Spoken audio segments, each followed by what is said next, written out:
Pakistan super league 2025 के लिए तमाम टीमों ने अपनी रिटेंशन लिस्टें जारी कर दी हैं, जो कि आप गुज़श्ता रात वर्ल्ड स्पोर्ट पर मुलाहजा कर चुके हैं।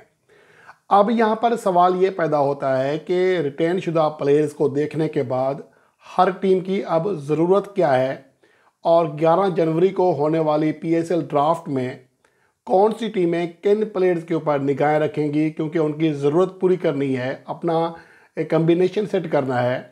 तो उस तनाजुर में इस रिपोर्ट में हम जायज़ा पेश कर रहे हैं तमाम टीमों का कि उनके रिटेन प्लेयर्स किस कैटेगरी के हैं और किस जगह उनकी जगह बनती है। ऑलराउंडर हैं, ओपनिंग बैट्समैन हैं, मिडिल ऑर्डर बैट्समैन हैं, बॉलर हैं, तो उसके मुताबिक जो ज़रूरत है वो क्या है, ताकि जो तमाम टीमें हैं जो होमवर्क कर रही होंगी वो किस पे कर रही होंगी और आपको कौन से बड़े प्लेयर्स किन टीमों में एक्शन में दिखाई दे सकेंगे। सबसे पहले हम दिफाई चैंपियन इस्लामाबाद यूनाइटेड का जायज़ा लेते हैं, जिनके प्लाटिनम में शादाब खान और नसीम शाह हैं। यहाँ पर एक प्लेयर मज़ीद पिक कर सकते हैं। डायमंड में इमाद वसीम और आज़म खान को रिटेन किया गया, यहाँ पर भी मज़ीद एक प्लेयर वो ऐड कर सकते हैं। अलबत्ता गोल्ड में हैदर अली और सलमान अली आगा को रिटेन किया गया है, यहाँ पर भी वो एक मज़ीद प्लेयर ऐड कर सकते हैं। और कोलन मंट्रो, रोमान राइस जो हैं वो सिल्वर कैटेगरी में, यहाँ पर कई ऑप्शन हैं, इमर्जिंग में ऑप्शंस हैं। अब इस्लामाबाद यूनाइटेड की जो सरप्राइजिंग चीज़ थी कि जिन्होंने 2 खिलाड़ी सिलेक्ट नहीं किए, उनमें एक एलेक्स हेल्स हैं, गो के ओपनर की ज़रूरत है, लेकिन एलेक्स हेल्स का जो गुज़श्ता सीज़न था इस्लामाबाद यूनाइटेड के लिए वो ज़्यादा बेहतर नहीं रहा था और 124 के स्ट्राइक रेट और 15 से कम एवरेज से वो सिर्फ 10 मैचों में 148 रन कर सके थे। उसके अलावा मार्टिन गुप्टिल को रिटेन ना करना वाकई हैरान कौन है, जो कि सिर्फ 3 मैचेस खेले थे और 2 फिफ्टियाँ की थी। 140 उनका स्ट्राइक रेट था, 46 से ज़्यादा एवरेज थी, लेकिन उन्हें रिटेन ना करना वाकई एक हैरान कौन है।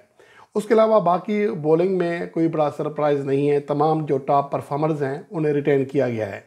अब जो उनकी कम्बिनेशन बनती है, जो लाइनअप बनती है, उसमें कोलन मंट्रो एज ए ओपनर खेलेंगे और उनके साथी के लिए दूसरे ओपनर की ज़रूरत है। और चूँकि रिटेन शुदा प्लेयर्स में जो इस्लामाबाद यूनाइटेड ने ज़्यादा मुल्की प्लेयर्स यानी कि पाकिस्तानी प्लेयर्स को रिटेन किया है, तो इसलिए उनके पास ज़्यादा ऑप्शंस हैं गैर मुल्की प्लेयर्स को सिलेक्ट करने का। तो Alex Hales, Martin Guptill, David Malan, ये वो खिलाड़ी हैं जो कि उनके रेडार में होंगे और उन्हें पिक करना चाहेंगे। और बाकी जो उनकी लाइनअप है उसमें हैदर अली तीसरे नंबर पर हैं, आज़म खान हैं, सलमान अली आगा 5वें नंबर पर हैं, जिसके बाद शादाब खान, इमाद वसीम, नसीम शाह और बॉलर्स में रोमान राइस हैं। अलबत्ता 2 बॉलर्स इस्लामाबाद यूनाइटेड को लाजमन चाहिए और एक इमर्जिंग प्लेयर चाहिए। इमर्जिंग में तो हम कुछ नहीं कह सकते, अभी लिस्टें तैयार हो रही हैं, लेकिन जो फास्ट बॉलर्स हैं, जो गैर मुल्की टॉप फास्ट बॉलर हैं, उनमें एडम मिल, टिम साउथी और जैसन होल्डर के ऊपर निगाहें हो सकती हैं। मोहम्मद अली जो कि गुज़श्ता सीज़न के टॉप विकेट टेकर्स में शुमार थे, उनके ऊपर भी निगाहें हो सकती हैं, क्योंकि मुल्तान सुल्तान से उन्हें रिलीज़ किया है। तो ये सूरत हाल है इस्लामाबाद यूनाइटेड के हवाले से। और अगर कराची किंग्स की बात करें तो उनका कोई प्लेयर प्लाटिनम कैटेगरी का रिटेन नहीं किया गया, क्योंकि इस कैटेगरी का प्लेयर था ही नहीं। तो उनके पास बड़ा ऑप्शन होगा ड्राफ्ट में बड़े प्लेयर्स पिक करने का। जबकि अगर आप डायमंड में जाएँ तो हसन अली और जेम्स वेंस को उन्होंने बरकरार रखा है। जेम्स वेंस अमूमन तीसरे नंबर पर बैटिंग करते हैं और यहाँ पर भी एक मज़ीद प्लेयर वो ले सकते हैं। गोल्ड में शान मसूद और इरफान खान नियाजी को रिटेन किया गया है, यहाँ पर भी उन्हें मज़ीद एक प्लेयर लेने का जो इख्तियार हासिल होगा। सिल्वर में अरफात मिनाज हैं, टिम सेफर्ड विकेट कीपर हैं, मेहरान मुमताज़ हैं, इमर्जिंग में अली रज़ा, ये प्लेयर उन्होंने रिटेन किए हैं। और कराची किंग्स की अगर थोड़ी सरप्राइजिंग जो रिटेंशन है उसके लिहाज से देखें तो कैरन पोलार्ड, जो कि बहुत ही शानदार अंदाज में खेले थे गुज़श्ता इवेंट, वो नहीं है। हो सकता है कि कैरन पोलार्ड खुद ही दस्तयाब ना हो। उसके अलावा अमीर हमज़ा और जहद महमूद को रिटेन ना करना भी किसी हद तक सरप्राइजिंग है। गुज़श्ता जो एडिशन था उसमें दोनों ने अच्छी बॉलिंग कारकर्दगी का मुजाहरा किया था।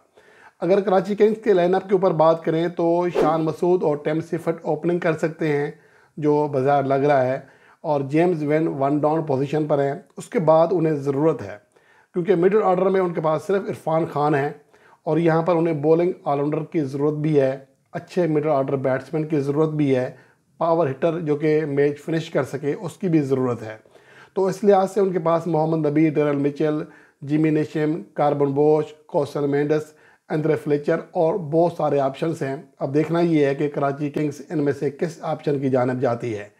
और अरफात मिनहाज उनकी लाइनअप का हिस्सा रहेंगे और हसन अली, अली रज़ा उनके पास होंगे इमर्जिंग प्लेयर के तौर पर।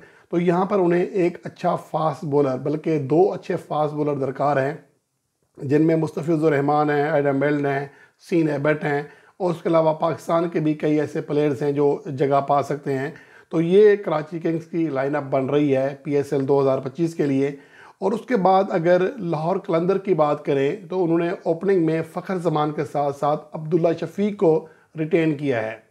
और मुझे लगता है कि जैसा कि इतलात भी आ रही हैं कि लाहौर कलंदर की निगाहें हैं डेविड वार्नर के ऊपर, कि चूँकि पहली प्लाटिनम पिक भी उनकी है तो इम्कान यही है कि डेविड वार्नर को वो पिक करेंगे और Abdullah Shafique as a backup opener खेलेंगे, जो इतलात हैं या जो प्लानिंग दिखाई दे रही है। तो उसके मुताबिक जो 2 प्लेयर प्लाटिनम के रिटेन किए हैं वो शाहीन अफरीदी और फ़खर जमान हैं। इस कैटेगरी की एक पिक उनकी बाकी है, वो जगह खाली है।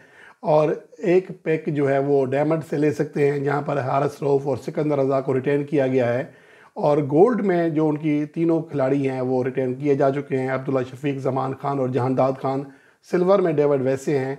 और अगर उनकी रिटेंशन के लिहाज से देखें तो रस्सी वैन डडसन को पिक ना करना, रिटेन ना करना वाकई हैरान कुन है। वो गुज़श्ता एडिशन में आउट क्लास रहे थे, बहुत आउट क्लास परफॉर्मेंस दी थी।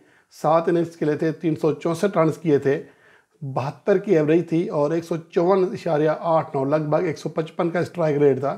7 इनिंग्स में 2 बार नॉट आउट रहे, 1 सेंचुरी और 3 फिफ्टियाँ की थी।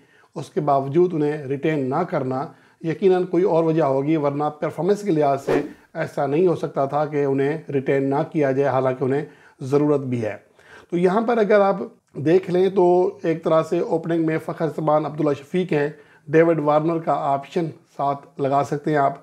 और उनको मिडल ऑर्डर में बैट्समैन की ज़रूरत है, जो कि रस्सी वैन डडसन को ना रिटेन करके एक हैरानकुन फैसला किया गया है। अब देखना ये है कि यहाँ पर वो किस प्लेयर को लेते हैं। बहुत सारे ऑप्शंस हैं, पाथुम निसान का, कौशल मेंडस हैं, आंद्रे फ्लेचर हैं, मोहम्मद नबी हैं, ड्रेल मिचेल हैं, जिमी नेशम है, शकीब उल हसन है, मार्क चैपमैन है, रिजा हेंड्रिक्स हैं।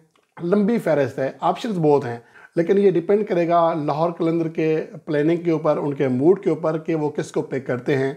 उसके बाद मिड ऑर्डर बैट्समैनों के बाद सिकंदर रज़ा, डेविड वैसे, शाहीन अफरीदी, जहानदाद खान, हारिस रऊफ़ और जमान खान हैं। तो ये उनकी एक प्लानिंग जो है सामने नज़र आ रही है कि एक इमर्जिंग में वो बैटर लेंगे और उसके साथ साथ वो अच्छे मिडल ऑर्डर बैट्समैन की जानिब जाएंगे और डेविड वार्नर को एज ए ओपनर वो खिलाने की कोशिश करेंगे। जो इतलात हैं, जो क्योंकि एक ट्वीट भी लाहौर कलंदर की जानिब से डेविड वार्नर के हवाले से आई है कि एक तो पहली पिक उनकी है, तो वैसे भी लाहौर कलंदर हमेशा बड़े खिलाड़ी खिलाता रहा है। इब्राहिम डिविलियर्स खेले हैं, सुनील नारायण खेले हैं इनके लिए, क्रिस गेल खेल चुके हैं, बड़े प्लेयर्स हमेशा लेते हैं। तो डेविड वार्नर को खिलाने के लिहाज से मुझे लगता है कि ज़्यादा सीरियस है इस बार लाहौर कलंदर, क्योंकि उन्हें फ़खर जमान के साथ एक अच्छे ओपनर की ज़रूरत पड़ेगी। क्योंकि अब्दुल्ला शफीक बाज़ औक़ात ऐसे बुरे तरीके से फ्लॉप होते हैं कि फिर उनसे रन्स होते ही नहीं हैं। तो इसलिए Abdullah Shafique as a backup opener तो शामिल किए जा सकते हैं। शायद फर्स्ट तरजीह जो है वो डेविड वार्नर होंगे। तो ये 3 टीमों के मैंने आपको लाइनअप बताई हैं, नीड्स बताई हैं और उनकी लाइनअप जो है क्या है, कहाँ कहाँ उन्हें ज़रूरत है। जबकि जो बाकी 3 टीमें हैं वो आने वाली वीडियो में आपके साथ शेयर की जाएंगी कि उन्हें असद हकीकत किन किन प्लेयर की किन किन जगहों पर ज़रूरत है।